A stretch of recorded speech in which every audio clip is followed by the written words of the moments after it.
other matters, scores of women today joined to show support to 5 women who moved to the Milimani Law Courts to file a petition against the public and private health institutions, as well as the Cabinet Secretary for Health, for what they termed as forceful sterilization of women living with HIV in the country. The women assisted by the International Community of Women Living with HIV, ICW, the Kenya chapter, in collaboration with other arms of the organization from the EAC region and other branches, including South Africa, demand for justice at the courts. This comes as the world commemorates the International Human Rights Day. Brian Ocheng with more details on that story.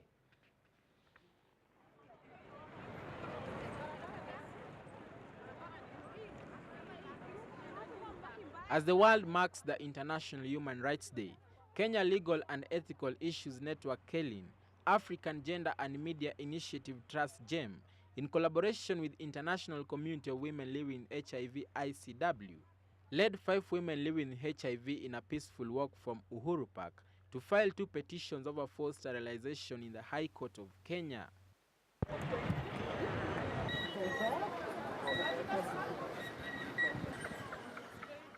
According to the advocate representing the petitioners, Mr. Alan Maleche, the petition has been filed against a number of private and public hospitals that include Pumwani Maternity Hospital and Mary Stopes International, among others. Mary Stopes, MSF, ran clinics that had staff members who directed the women to go for the sterilization at various government institutions like the Pumwani Maternity Hospital that it also responded. The actual sterilizations happened in different facilities, but a majority of them happened in Pumwani Maternity Hospital. And of course, the Cabinet Secretary of Health is responsible for setting standards and policies and for the enforcement of those policies. We feel there are loops in the policies that would need a court to direct on what the government should be able to do. Maleche says the 5 women were sterilized in health facilities in Nairobi County through a procedure known as bilateral tubal ligation. He says some of his clients were coerced to the procedure against their will. So the women are complaining that certain government facilities, certain private institutions played a role in getting them to be forced to be sterilized or to be coerced. Some of the circumstances of forceful sterilization include threats to withhold food portions, inducements to pay maternity fees, lack of essential information to make informed decisions, lack of provision of choices of other forms of family planning.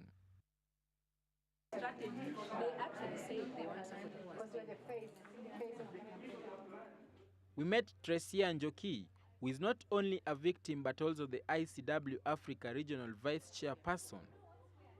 Njoki narrates to us how she, just like many women who fall victims to the forceful sterilization, she was neither given the chance to decide nor given enough information to make an informed decision. When I was giving birth to my second child and I was already HIV positive, my doctor felt that I should not have more children because they felt that I will get sick and probably die. But I'm saying I was not given enough information.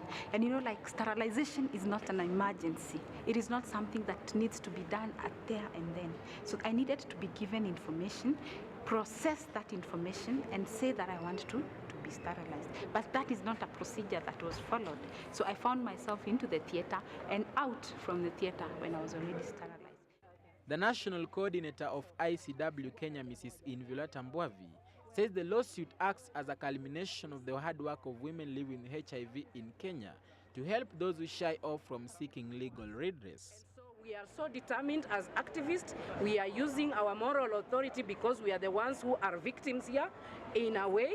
And so we are following this case very keenly and we are watching and we will be looking forward to see how it will come out. But we are looking forward to a fair trial so that the women who have been violated are compensated for the damages that they have undergone. This may be the first cases in Kenya to make to the courts.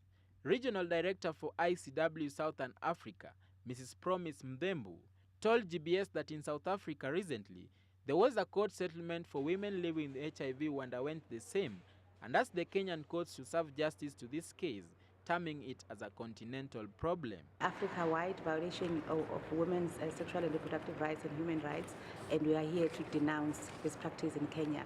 And we want this Kenyan justice system not to fail women with HIV and give them justice that is due to them, so that this practice could end, because it violates women, not just women's bodies, but it also impacts on women's socio-economic well-being as well. She explains that these cases have become rampant and her organization is working in the South African region to curb the rising trend.